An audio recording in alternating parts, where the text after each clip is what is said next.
Rebecca.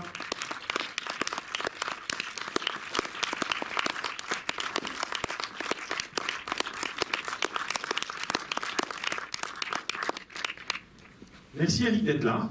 Merci. C'est la première fois, tout ça, on est vachement ému. Surtout quand on a vu ça avant. Ouais. Au passage, sinon je vais oublier à la fin, on peut lui dire maintenant que L'Amant d'un jour est un de nos films préférés de l'année, puisqu'il est joué le rôle principal du film de Garrel. Et deux, que Yael Fogiel, la coproductrice du film Des Films du Poisson, est l'invitée d'honneur production des rencontres du cinéma documentaire qui commencent le 11 octobre. Et donc elle viendra passer 3 heures à parler de son métier, de ses choix, de sa formation, tout ça. C'est un vrai parcours de producteur en fait, ça s'appelle comme ça. Bon, je commence et puis ensuite on passera la parole, mais au tout début, quand on sort du film, il y a un truc où on a un peu de mal à parler peut-être. Hein? Non, on va commencer tout simplement, je vais juste dire 2 mots avant de te poser une question, parce que je le revois donc. Et en fait, il y a un truc qui me sidère. D'abord, je compare mon impression aujourd'hui et celle de la fois dernière.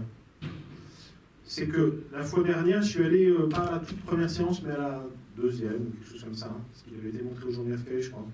Ça. Voilà, j'ai raté là, j'étais plein, tout ça. Donc je l'ai vu après. Et en fait, il y a plein de gens qui étaient bouleversés par le film, mais je sais que parmi les petites tonalités comme ça, de nuances qu'il y a tout le temps, il y avait l'idée que le film était presque carré, pour le coup. Il y avait un truc comme ça, que le titre résonnait aussi par rapport à ce truc comme ça, très rigoureux, très... et qui par moments était un tout petit peu teinté d'un tir proche, qui est que l'introduction et la fin étaient un peu télé, parce qu'il y a une voix off, que la musique ressurgit à la fin, la conclusion, tout ça. Et en fait, je sais que ce truc-là, moi, m'a un peu déterminé dans le fait de voir le film, que j'ai beaucoup aimé tout de suite. Hein, mais... Et en fait, ce qui me frappe à la revision, c'est son incroyable limpidité au film, sur un sujet, enfin des sujets, parce qu'on va essayer d'explorer un peu les strates comme ça. Des sujets formidablement complexes, où il est tout le temps question du tabou et du déni. Et de faire un film aussi clair, mais vraiment comme de l'eau, quoi, qui passe de façon aussi fluide d'un registre à l'autre, d'une émotion à l'autre, d'un sujet à l'autre, je trouve ça sidérant. Voilà, je dis ça comme ça. Et puis d'une émotion incroyable, quoi. C'est-à-dire qu'il y a une espèce de truc de vague émotionnelle successive sur des sujets que tu arrives à relier les uns aux autres, alors qu'a priori, sur le papier, moi, par exemple, l'enchaînement des séquences sur la question de la mort souhaitée ou pas, c'est-à-dire quand on annonce que souvent un enfant anormal suscite le désir de mort de ses parents, puis qu'on va vers les images nazies, puis qu'on va vers l'image de ton père mort, etc. Sur le papier, je regarde ça, je me dis c'est pas possible, ça passera jamais, c'est trop violent, les raccords sont trop violents. Et franchement, je trouve ça d'une fluidité, d'une espèce de mise en perspective permanente dont je connais peu d'équivalents, profondément audacieux vraiment, et dont je connais peu d'équivalents. Et je suis bouleversé par chaque nouvelle thématique avec des très gros guillemets. Donc peut-être on va commencer par ça comme question. C'est-à-dire que quand toi tu as commencé, il y a évidemment cette question intime et familiale qui se pose.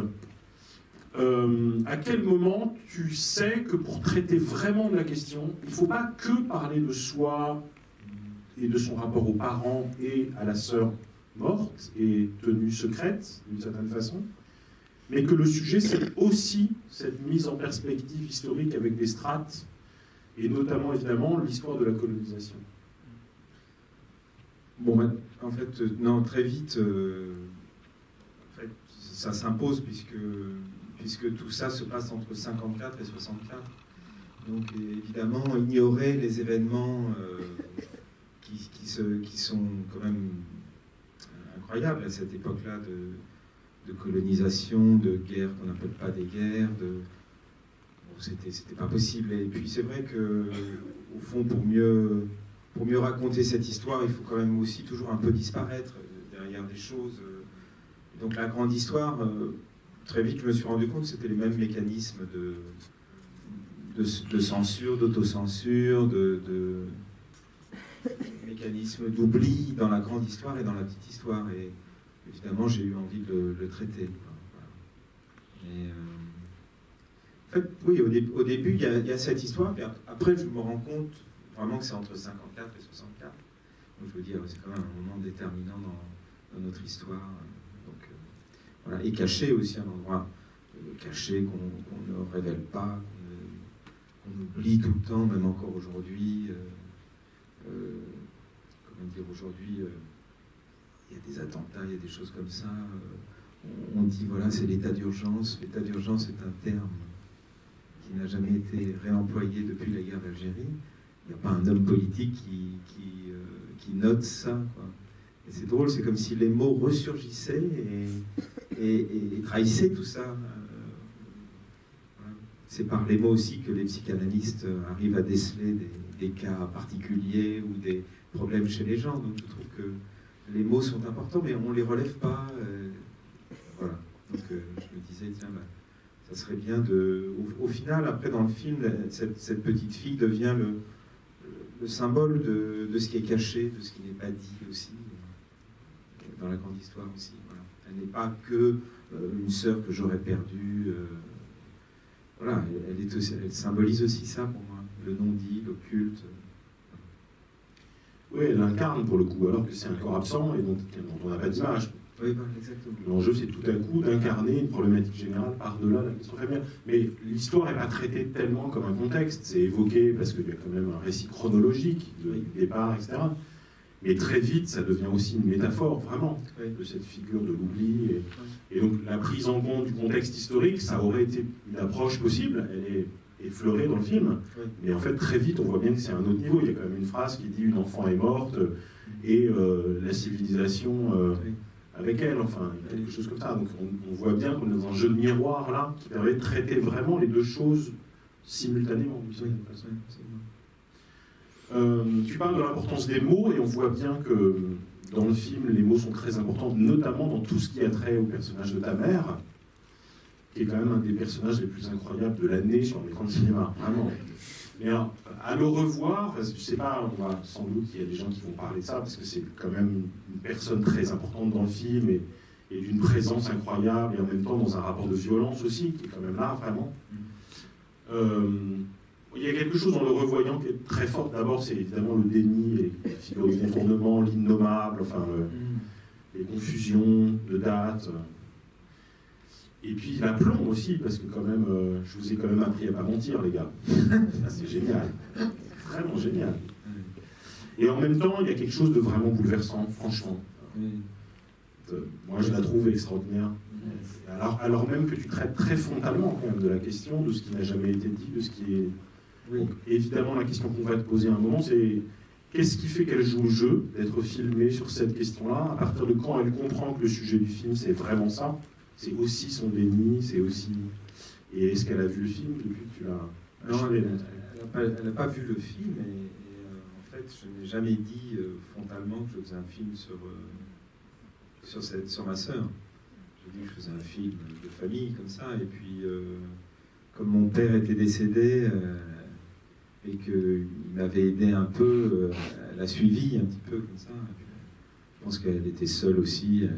Elle s'emmerdait chez elle, donc elle a un fils qui lui propose d'aller à Casablanca. Bon, elle ne serait peut-être pas forcément allée si mon père avait été encore là, je ne sais pas, mais elle est venue, et puis elle a construit toute sa vie je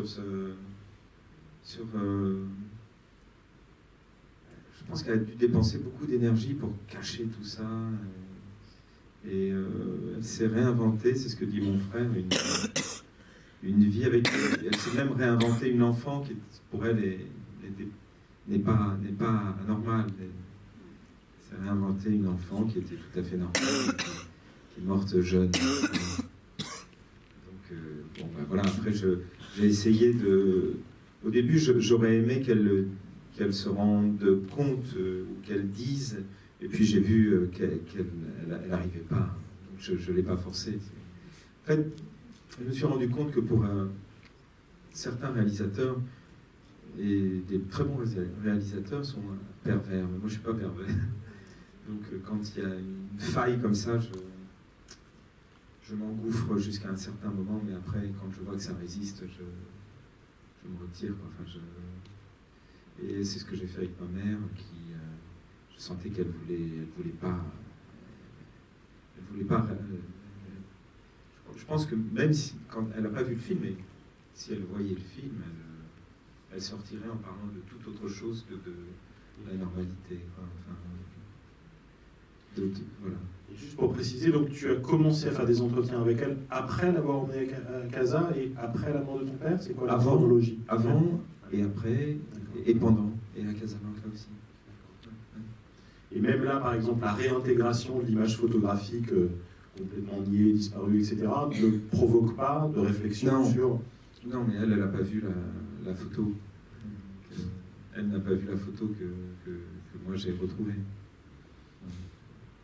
Ça, c'est une incrustation vidéo, en clair, au moment où on voit... Ouais, voilà, après on a réincrusté le... les triches. D'accord. Elle n'a pas vu la photo de sa fille. Et donc depuis, tu ne lui as toujours pas montré cette photo? Non. Non, mais depuis, ce qui est arrivé, c'est qu'une fois que j'avais scanné la photo, je l'ai perdue. Non. Incroyable. Donc je ne sais pas où elle est, elle doit être quelque part, peut-être chez moi, mais je n'ai pas retrouvé. On espérait que le scan était suffisamment bien fait pour... Est-ce que le livre sur les trisomiques aussi était déjà perdu? Enfin, ça fait quand même des actes manqués à l'appel. Absolument. Ouais. Qui veut poser la première question? Ouais, Bonjour, bonsoir. Merci monsieur pour ce poignant film, témoignage. Comment fait-on pour mener une recherche, une enquête aussi minutieuse jusqu'au bout, relatif à une histoire excessivement intime, personnelle, et la faire basculer et la transformer en un document pour le public? Non, mais on pense forcément au public quand on fabrique un film. En fait, aller au bout de l'histoire, c'était plutôt le désir un peu le sentiment d'une injustice. Cet enfant est mort 2 fois, quoi. Enfin, il est mort déjà. Et en plus, après, toutes ces photos ont été détruites, etc. Donc la négation, à ce point-là, c'était quand même... Donc il y avait ce désir de réhabiliter quelqu'un et de déshumilier une mémoire. Mais à partir du moment où on dit déshumilier une mémoire, on ne peut pas être sur simplement l'histoire personnelle. Même si, quand on est au montage, dès qu'on s'éloigne de l'histoire personnage, on s'emmerde. Et quand on y revient trop, on s'emmerde aussi. Donc enfin, c'est assez compliqué, quoi. Il y a toujours un fil difficile à trouver, toujours, surtout en documentaire. Je trouve que c'est beaucoup plus difficile à monter qu'une fiction documentaire. En plus, il y a des images d'archives qui nous arrivaient au fur et à mesure des recherches qu'on pouvait faire. Et de ma documentaliste aussi, Véronique Novak, qui cherchait aussi en fonction de ce que je lui demandais. Donc, bon, c'est assez compliqué. On a mis 18 semaines pour monter ce film. 18 semaines de montage, du matin au soir. Donc c'est beaucoup. Hein. Donc voilà. Et puis aussi, je pense que dans toutes les histoires, enfin, on aime bien quand même que ça touche à l'universel. C'est obligatoire, quoi. Enfin, il y a un peu cette décence-là. J'ai été bien élevé pour non plus répandre simplement mon histoire comme ça. Je sentais que ça quand j'ai parlé de cette histoire aux amis d'abord, etc., je sentais que beaucoup de gens me parlaient d'eux. Et au final, c'est ce qui se passe. À part les journalistes qui disent « Ah oui, c'est très intime, etc. » Mais au fond, ce qui est normal, parce qu'ils veulent savoir qui ils ont en face, mais sinon, les gens me parlent beaucoup d'eux en sortant du film, de choses qu'ils ont vécues. Donc, voilà. Il faut être obsessionnel un peu, puis opiniâtre pour faire exister cet enfant. Voilà, je lui donne une mémoire ou une existence à travers le cinématographe. C'est pas si mal. Je sais pas si j'ai répondu. Bonsoir, Bonsoir. monsieur. Je voulais vous poser une question, si ce n'est pas indiscret. Vers quel âge avez-vous commencé à vous rendre compte que cet enfant avait existé? Et vers quel âge avez-vous commencé à interroger, peut-être à oser interroger vos parents? Très tard. Oui, Vers 40 ans. d'accord. Est-ce que vous aviez le pressentiment auparavant? Vous pensiez qu'il y avait quelque chose ou bien ça a surgi Alors, avec le temps? non, je pense que comme nous tous, je pense que le sujet principal du film, en fait, j'avais fait un premier film avant, une fiction qui s'appelait Le Passager. Et dans ce film, je parlais de l'histoire de deux frères. Mais je ne connaissais pas l'histoire de ma sœur. Et le film est sorti, il a été sorti en DVD ensuite, etc. Et c'est, il n'y a pas si longtemps, je me suis rendu compte de quoi parlait mon premier film. En fait. Je pensais avoir traité l'histoire de deux frères, mais en fait, je tuais un des deux frères au début du film. Et les premières images de ce film, c'était, parce que j'ai joué dedans, dans ce film, et c'était mon visage, on entendait crier un enfant. Et le personnage que j'interprétais se levait, allait dans un couloir, ouvrait, et il y avait une chambre d'enfant. On voyait que c'était une chambre d'enfant, c'était mobile, et au lieu d'intervenir, il fermait la porte. Alors, au final, ce que je veux dire, c'est que ce film-là, c'est son sujet, un de ses sujets principaux, c'est toute cette mémoire qu'on porte et qui est enfouie en chacun de nous et qu'on ignore pour certains d'entre nous, et qui fait malgré tout qu'on est ce que l'on est, quoi. Voilà. Et qu'on réagit dans certaines situations comme on réagit. Mais tout ce passé qu'on ignore et qui nous constitue, c'est très fort chez la plupart d'entre nous. C'est d'ailleurs ce qui fait qu'on est ce qu'on est. Voilà. Et parfois on l'ignore. Hein. C'est ça qui est incroyable. Donc, voilà. Et ce lien, la même chose, avec la guerre d'Algérie, avec les événements, ça vous est venu plus tard? C'est venu avec le temps? Non, mais c'est venu parce que ça se passait à ce moment-là, dans un pays. Il était naturel de voir les choses. C'est ce que je dis aussi, c'est que les gens qui étaient colons à l'époque, enfin colons qui étaient là-bas en territoire un peu conquis comme ça, étaient déjà habitués à ne pas voir. Hein, les exactions, les choses comme ça se passait devant eux. Et eux continuaient à vivre une vie à peu près normale. Et il y a eu quand même beaucoup de... Enfin, il ne faut pas croire que ces guerres d'indépendance sont arrivées comme ça. Quand même. Il y a eu, en plus, sont des guerres... La honte aussi intervient beaucoup dans l'histoire de la famille, puisque la honte intervient tout de suite, mais aussi dans l'histoire politique. On n'a jamais enseigné les massacres de Sétif en 1945 dans les écoles françaises. On enseigne la Shoah, donc on aurait pu aussi l'enseigner. Je pense qu'il y aurait eu peut-être un sentiment d'appartenance qui aurait effacé certaines colères.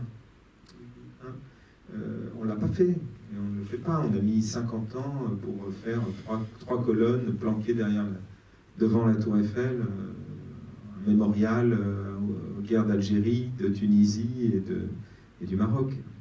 Donc, bon, voilà, on aurait pu aussi... on peut encore l'enseigner, en parler, regarder ça. Hein. Donc il était naturel que je parle de ça aussi. Quoi. Enfin, ou alors j'aurais continué à ne pas voir comme voilà, j'avais envie de regarder les choses en face, là. C'est vrai que sinon, il arrive un moment où ça devient trop tard. Les mémoires ont véritablement oublié, que ce soit pour les guerres d'Algérie en France ou autre. Il y a un moment où si on a laissé passer trop de temps, ça ne parle plus aux gens, ça ne fait plus rien surgir dans leur mémoire. Oui. C'est un problème qui est très français quand même. Oui. Non, mais les choses restent quand même aussi. Je trouve que les choses reste. restent là, pourrissent un peu, et puis après, bon, on en fait ce qu'on en fait. Je vous remercie. Merci. Cela dit, cette urgence, elle existe aussi pour toi dans le film, parce que peut-être que cette enquête était difficilement concevable sans cette espèce d'impératif qui est la maladie de ton père, non? Oui, absolument. Oui, c'est vrai. Ça déclenche aussi. J'ai commencé, en fait, si j'ai fait le film, j'ai voulu interroger la sœur aînée de ma mère, et elle est morte. Ensuite, j'ai voulu interroger son mari. Moi, je tournais un film comme acteur. Et il est mort pendant que je tournais, je n'ai pas pu la... Ensuite, on a reçu des films en 8 mm. J'ai essayé d'interroger les gens qui avaient envoyé les films. La femme, qui était une sorte de demi-sœur de ma mère, venait de faire un AVC, elle avait perdu la parole. Et ensuite, il y a eu mon père. Au bout d'un moment, je me suis dit, bon, il faut y aller, parce que sinon, j'aurais jamais de... Enfin, il y avait eu comme ça une sorte de porte comme ça qui ne s'ouvrait pas. Sachant que c'est par ailleurs un film sur un corps qui n'a pas d'image, donc c'est pas une petite contradiction dans le projet au départ. Exactement. Bonsoir.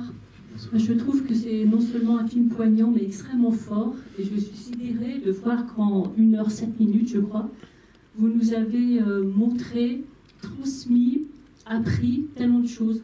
J'ai l'impression d'avoir vu un film qui a duré beaucoup plus qu'une heure. Et plusieurs fois, j'ai cru, je me suis dit que c'était la fin du film, mais pas du tout.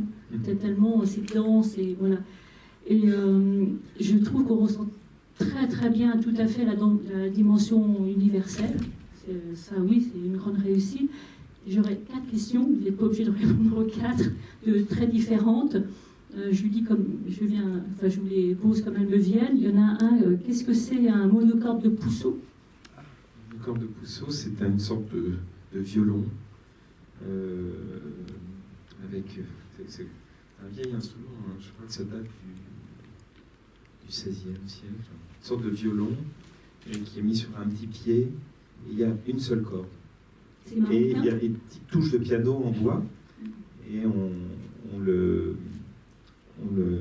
on joue avec un archet. Et les touches de piano font que les notes changent. Donc on peut jouer tout seul, mais c'est pas mal. Souvent on jouait à deux avec Florent Marchais qui a composé la musique, qui est un dingue de tous les instruments. Et on était tous les deux enfermés pendant 2 mois pour faire la musique dans son studio, avec beaucoup de synthétiseurs, de vieux synthétiseurs, de vieux instruments. Comme ça. Et quel est ce lieu que j'ignorais complètement l'existence de ce genre de lieu à la fin, Oui. avec ces... C'est Palerme, c'est à Palerme? C'est à Palerme, c'est les catacombes des moines capucins à Palerme. Il y a aussi des enfants. Oui, il y a des enfants. Voilà. Donc c'est pas Vous avez vu? seulement des moines, enfin je veux dire. Non.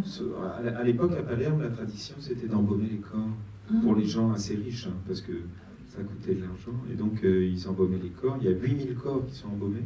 Y compris la petite fille blonde aux yeux bleus, Et c'est le comme corps soi-disant était votre C'est le sœur. corps le mieux conservé, oui. Et en fait, j'étais allé dans cet endroit sans rien savoir de l'histoire de ma sœur. Et ça m'avait bouleversé. Ah, c'est très fort de voir cet enfant Voilà. blonde aux yeux bleus. Je Voilà. suppose que votre sœur n'était pas du tout blonde aux yeux bleus. Non. Voilà. Et sinon, j'aurais 2 questions. C'était, bon, effectivement, votre mère n'a pas vu l'image, et c'est très fort d'avoir mis cette image, mais est-ce qu'après, il s'est passé quelque chose pour elle, après cette visite? Et l'autre question, j'étais étonnée que vous n'ayez pas trouvé de photos dans la famille de votre cousin, puisqu'elle a vécu là-bas. Voilà. Oui, elle a vécu un moment où je pense qu'il y avait une volonté vraiment de faire disparaître la normalité. Donc, je pense que... Même chez les cousins? Ah bah pas chez les cousins, mais chez les cousins, c'était la sœur aînée de ma mère. Donc ma mère étant un personnage assez fort, je pense qu'elle a dû gérer tout ça, ou demander aux gens de... Enfin, donc j'ai trouvé cette photo chez les... Oui, chez cette femme. Voilà, il n'y avait plus de photos, il n'y avait plus rien. Et votre mère, après sa visite au cimetière, ça a changé quelque chose pour vous? Non, Rien. pas tellement.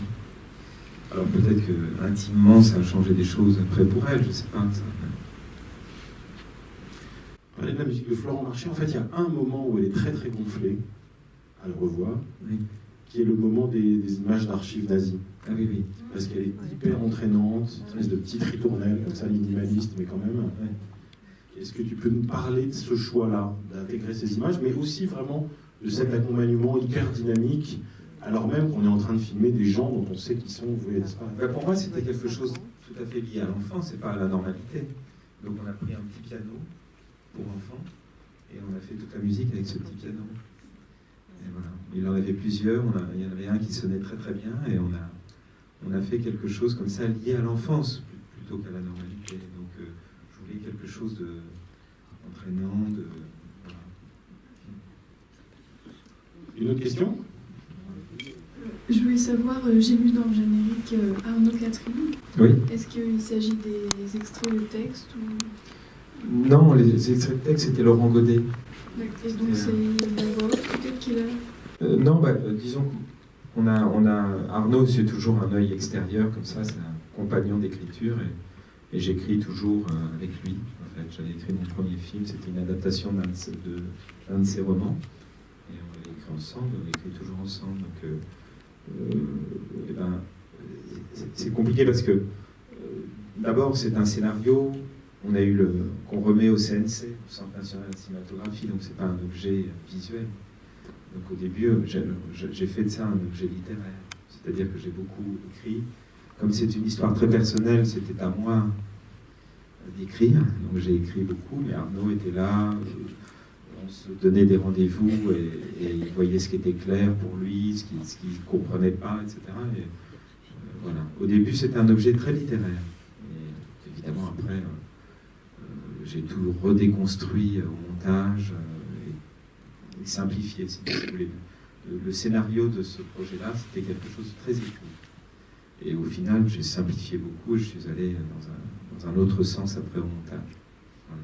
Pour toi, c'était quoi qui était plus complexe? Parce que le film est quand même très tendu et dense, du coup, on oui. a un scénario plus littéraire en fait. Mais... C'était beaucoup plus littéraire, c'était beaucoup plus poétique, j'allais dire presque l'écriture au début, et puis au final, après, l'image prend le pouvoir en fait.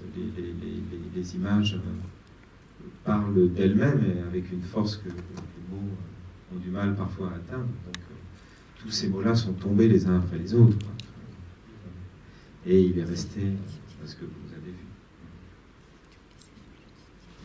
vu. Bonsoir, je voulais savoir ce que ça vous avait apporté sur le plan personnel de cette réalisation, parce que c'est quand même une grosse recherche, un gros travail. Est-ce que ça vous a donné, je sais pas, une assise plus solide, personnelle, ou par rapport à vos enfants? Enfin, c'est peut-être un peu indiscret. Donc, oui, non. Mais ça ressemble un peu à une espèce de thérapie.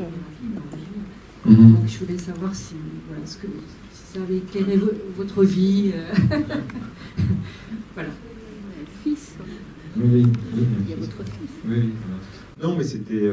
écoutez, j'ai commencé à faire ce film parce qu'un jour, je suis passé dans un cimetière et je me suis effondré en larmes devant des tombes d'enfants. Et à ce moment-là, je me suis dit, c'est bizarre, j'ai aucune raison de pleurer devant des tombes d'enfants, à part les raisons qu'on aurait tous devant des petites tombes.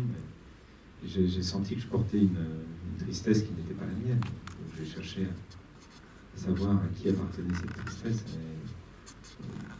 On n'a pas apporté la tristesse des autres. Voilà. Mais au final, je suis moi-même passé père. Et j'évite aussi, il me semble, à mon enfant de porter cette sorte de tristesse ou de secret qui était comme ça, une chape de plomb dans cette famille. Et au final, donc oui, ça amène un peu plus de... On vieillit, quoi. Il faut aller tranquillement, avec joie vers l'endroit où nous irons tous, et y aller le plus lucidement possible, j'allais dire, et le plus tranquillement possible. Donc oui, ça... Je chemine dans le bon sens. C'est ce que raconte le choix du montage à la fin du film, où on enchaîne le visage de l'enfant qui n'avait pas d'image, toi, oui. Enfant, ton frère enfant, ton propre enfant, enfin, comme si enfin la chaîne de la transmission là, pouvait s'afficher. Voilà. Oui, c'est ça. Et puis aussi, ces images-là sont des images que j'ai tournées moi en Super 8, et puis, finalement le 8 mm qui sont les autres images. Effectivement, c'est exactement ça, parce que il y a le mélange aussi des supports qui se rejoint là aussi. Je connais ça bien. Et votre frère, du coup? Et mon frère. Mais oui, mon frère a vécu aussi cette histoire à sa manière. Et c'est moi qui étais porteur de cette mémoire. Allez savoir pourquoi ça aurait pu être lui, mais lui, il s'est toujours un peu senti extérieur à ça. Mais en même temps, il a dû la vivre avec aussi ses énigmes et voilà. La petite dernière question sera Montreuilloise, parce qu'elle n'est pas dans la salle alors qu'elle est là tout le temps en ce moment. Ce film fait penser à un film qui est sorti il y a 2 ans, qui s'appelle Grandir. Est-ce que tu l'as vu, Dominique Carrera? Non, non, je ne l'ai pas vu. Tu la connais personnellement? Oui, je vois qui c'est. D'accord. Il faut que vous parliez de vos 2 films. Ah oui, d'accord. On va te prêter le sien et on va bien voir le tien. D'accord. Il y a des vrais liens sur l'histoire coloniale, sur le rapport au secours familial. D'accord. Avec des choix différents, hein, les films sont très différents. Et vous avez à vous parler. D'accord. Merci beaucoup, Eric. Merci à vous.